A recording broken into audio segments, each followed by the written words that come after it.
out. Barbara Corcoran is a self-made real estate mogul and founder and chairman of the Corcoran Group and Corcoran Productions. Barbara, welcome back to Money Matters. We love having you. Nice to be here. Thank you, Gigi. They say nothing good comes easy. Can flipping actually be this simple as so many people advertise? No. Everybody likes to dream of making an enormous profit with very little effort. We all dream about things like that.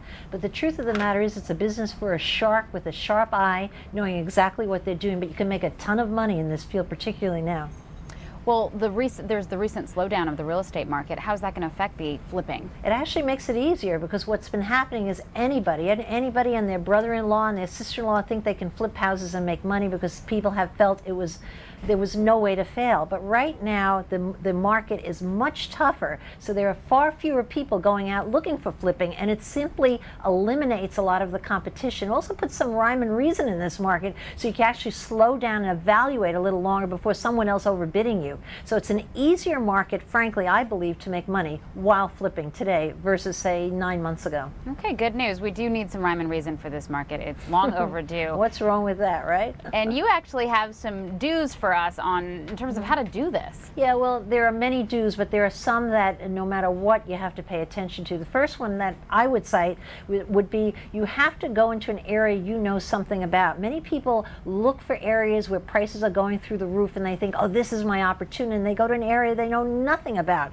Generally, the best house you could find to flip is in the town you're living in, where you're living, because you know the values, you know it's overpriced, you know it's underpriced, so half the homework's already intuitively done for yourself. So you really have to know where you're looking, and I say the closer to home, the better. The other is you have to budget for surprises. Very important. Most houses that you buy for property flipping purpose, you never get a chance to see the inside. You don't know what's wrong with the plumbing, the electrical. You don't have that opportunity to really inspect. They're purchased from the outside in. And very often as people leave, they're angry, they haven't paid the mortgage payment, they are very often demolishing a portion of the house on their way out. So you really have to assume the worst when you start budgeting as to what exactly you're going to do. I guess I'm going to frighten you away talking like this, am I right? I don't mean to say that.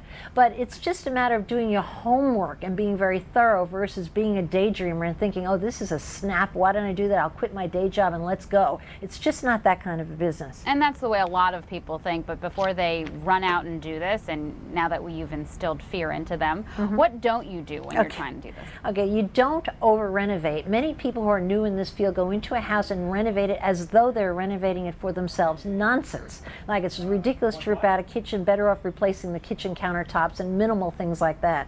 So you don't want to over-renovate because you're going to get stuck selling at a loss. It makes no sense. Another one I always have on my list is never look at it as a hobby. There are sharks in this field who do it full-time. There's nothing wrong with doing it part-time, and so I would suggest not quitting your day job, but you have to look at it as a serious business. It's not like, oh, let me do it as a side. Anyone who's lived through a renovation, done a renovation, knows how difficult it is, so you have to take those things rather on the serious side. It can be really dangerous if you don't know what you're doing. Are there certain parts of the country where this is a better idea?